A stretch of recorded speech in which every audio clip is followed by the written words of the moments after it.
Now, Connecticut's only all-weather show. This is First Alert Weather Extra.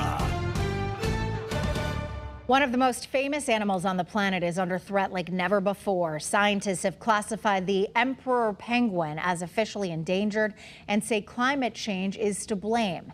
Experts warn the iconic birds could be cut in half by the 2080s as melting sea ice destroys platforms they need to breed and raise chicks.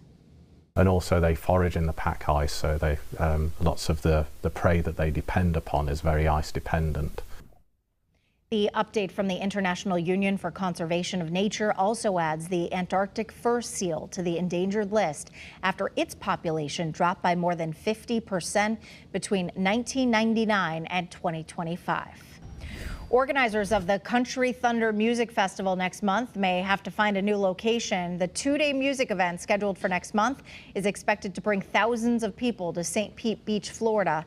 But city officials are asking organizers to resubmit their application over concerns about impacts to nesting sea turtles and other wildlife. The city wants organizers to move the festival off the beach to reduce the impact. It's unclear right now if ticket holders will receive refunds if the festival isn't approved.